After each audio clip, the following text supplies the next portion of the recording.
जाता है। गांव वालों ने तो हद ही कर दी, मुझे रोज कल बुला लेते हैं और फिर बोलते हैं कि कल आना। ऐसे कैसे चलेगा? मैं आखिर रोज रोज कब तक अपने शिकार के लिए यूं ही भटकता रहूंगा। फिर थोड़ी दूर चलने पर वह शैतान उस सेठ के घर के पास पहुंचता है। अरे ये क्या, यहाँ तो कुछ नहीं लिखा। किसी का दरवाजा खटखटाता हूँ, लगता है आज मेरी भूख मिट जाएगी। शैतान जोर जोर से सेठ का दरवाजा खटखटाता है। अरे इतनी रात को कौन आ गया? अजी आप जाइए ना दरवाजा खोलने के लिए। अरे नहीं नहीं, मेरे घुटने में बहुत दर्द हो रहा है, तुम ही खोल दो ना। तुम डरो नहीं, ये जरूर हमारी दुकान पर काम करने वाला नौकर रामू होगा, उधार पैसे मांगने आया होगा। तुम जाओ दरवाजा खोलो। फिर उसकी पत्नी डरते डरते जाती है और खिड़की से झांक कर देखती है तो उसे वही शैतान दिखाई देता है। वह बहुत डर जाती है, फिर भागती हुई वापस अपने कमरे में जाती है। अजी हम तो बहुत बुरे फंस गए, वह शैतान तो हमारे दरवाजे पर खड़ा हुआ है, अब क्या करें? मैंने आपको कहा था ना हमें गांव वालों की बात मान लेनी चाहिए, लेकिन आप तो बोलते थे मैं किसी से नहीं डरता, तो आप क्यों भीगी बिल्ली बन रहे हो? मूर्ख औरत, धीरे नहीं बोल सकती क्या? अगर इतनी तेज तेज चिल्लाएगी तो जो बाहर तुम्हारे मायके से आया है ना, वो हमें कच्चा ही खा जाएगा। अब क्या करें, कहाँ छुपे? वह शैतान उन दोनों की आवाज सुन लेता है और तेज तेज दरवाजे को पीटने लगता है। खोल दरवाजा, मुझे पता है तुम अंदर ही हो। तुम गांव वालों ने मुझे बहुत मूर्ख बना लिया, बस अब और नहीं। मैं बहुत दिनों से भूखा हूँ, आज तो मैं अपना शिकार अपने साथ लेकर ही जाऊंगा। हाँ, अभी के अभी दरवाजा खोल, नहीं तो तोड़ दूंगा। ससुर जी, घर में कोई नहीं है, आप कृपा करके यहाँ से चले जाइए। तेरा नाज मिटे, तुझे क्या हर जगह मेरे पिताजी ही दिखाई देते हैं? मैं अभी दरवाजा खोलने जा रही हूँ। अरे भगवान, मैं तो मजाक कर रहा था, तुम गुस्सा क्यों हो जाती हो? मुझे माफ कर दो, आगे से कभी ससुर जी का मजाक नहीं उड़ाऊंगा। अजी मैं तो आपको माफ कर दूंगी, लेकिन मुझे नहीं लगता ये शैतान आज हमें माफ करने वाला है। तभी वह शैतान दरवाजा खोल देता है। और तुम्हें मुझसे कोई नहीं बचा सकता। अरे भागो रे, आज तो ये शैतान हमें जिंदा ही खा जाएगा। अरे कोई मुझे बचाओ, बचाओ। वह सेठ और उसकी पत्नी वहाँ से भागने लगते हैं। उनके घर में छोटा सा कुत्ते का बच्चा होता है। इतना शोर शराबा सुनकर वह भी बाहर आ जाता है और उस शैतान को देखकर भौंकने लगता है। तभी सेठ और उसकी पत्नी पीछे के दरवाजे से भाग जाते हैं। अरे बच गए रे, आज तो बाल बाल बच गए। मोती, मैंने उसकी आवाज सुनी थी, वो शायद उसी शैतान के ऊपर भौंक रहा था। वो अभी भी घर के अंदर ही है।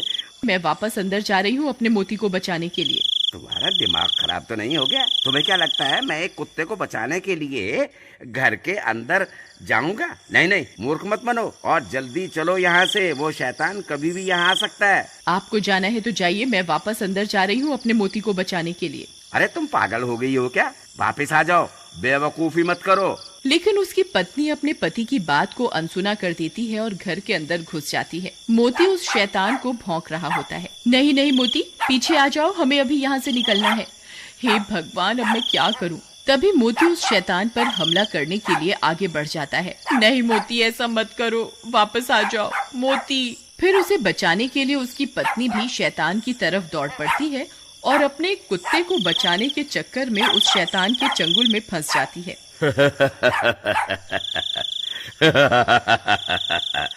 बहुत दिनों के बाद कोई शिकार हाथ लगा है। मोती, तुम भागो यहाँ से, भाग जाओ, मेरी फिक्र मत करो, अपनी जान बचाओ। फिर वह शैतान उसे उठाकर अपने साथ लेकर चल पड़ता है। अरे कोई है, कोई मेरी मदद करो, कोई मुझे सुन सकता है, कोई तो मुझे बचाओ। सब गांव वाले अपनी अपनी खिड़कियों से इस मंजर को देखते रहते हैं, लेकिन मदद के लिए कोई भी आगे नहीं आता। सब डर के मारे अपने अपने घर के अंदर छिपे रहते हैं।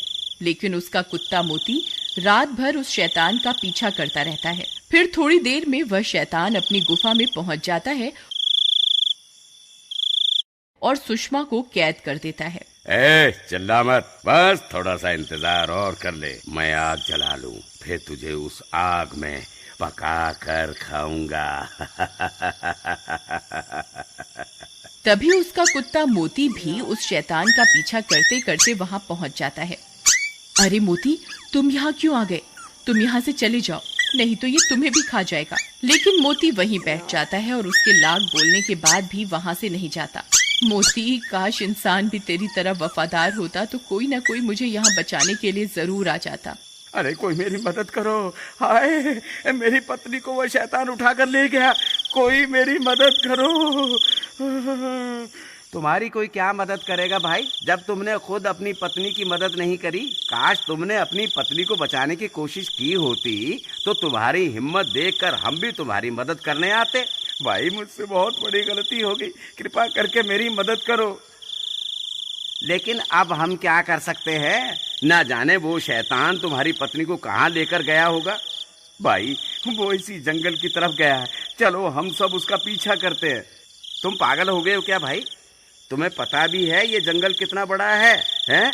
हम कहीं भी इतने बड़े जंगल में तुम्हारी पत्नी को नहीं ढूंढ पाएंगे और हो सकता है हम खुद भी भटक जाएं।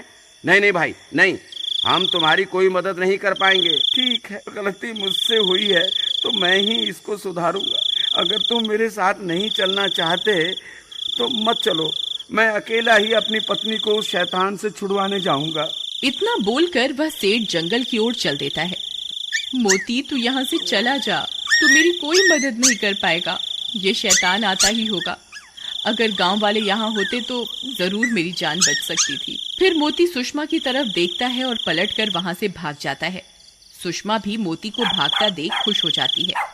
भाग जा मोती, जल्दी भाग जा, तू यहाँ से कहीं दूर चला जा। शुक्र है भगवान का, अब कम से कम मेरा मोती तो सुरक्षित है। मोती सीधा भागता हुआ अपने घर की तरफ जाता है। अरे ये तो मोती की आवाज है, लगता है मोती आसपास ही है। मोती, कहाँ हो तुम? मोती, मोती, मोती, तुम कहाँ चले गए थे? तभी मोती सेठ की तरफ देखकर जोर जोर से भौंकने लगता है। लगता है ये मुझे कुछ बताना चाहता है। तभी मोती सेठ की लुंगी को खींचने लगता है। अरे ये क्या कर रहा है मोती? लगता है ये मुझे कहीं ले जाना चाहता है। कहीं ये मुझे सुषमा के पास तो नहीं ले जाना चाह रहा। मोती, क्या तुम जानते हो सुषमा कहाँ है? ठीक है मोती, मैं समझ गया तुम क्या बताना चाह रहे हो, लेकिन हम अकेले उस शैतान का सामना नहीं कर पाएंगे। फिर वो दोनों भागकर वापस गांव जाते हैं।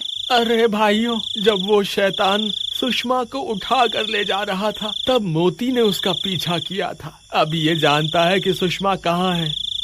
कृपा करके मेरे साथ चलो, हम सब मिलकर सुषमा को बचा सकते हैं। देखो भाई, हम तुम्हारे ऊपर तो विश्वास नहीं कर सकते, लेकिन हमें इस बेजुबान की वफादारी पर पूरा भरोसा है। हम जरूर चलेंगे, चलो अभी चलते हैं। वहीं दूसरी तरफ वह शैतान खंजर लेकर सुषमा की ओर बढ़ रहा होता है।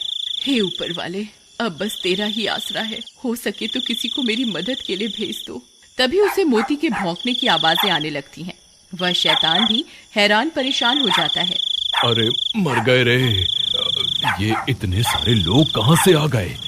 इनके हाथों में तो मशाल भी है। लगता है मुझे यहाँ से भागना ही होगा।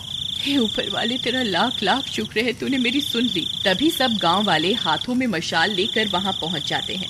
वह शैतान इतने सारे लोगों को हाथ में मशाल लिए हुए देखकर डर जाता है। फिर वह शैतान वहां से भाग जाता है और सुषमा भी आजाद हो जाती है। मोती, तुम वापस आ गए मेरी जान बचाने के लिए। अगर तुम्हें कुछ हो जाता तो? सुषमा, मुझे माफ कर दो, मैं तुम्हारी मदद नहीं कर पाया।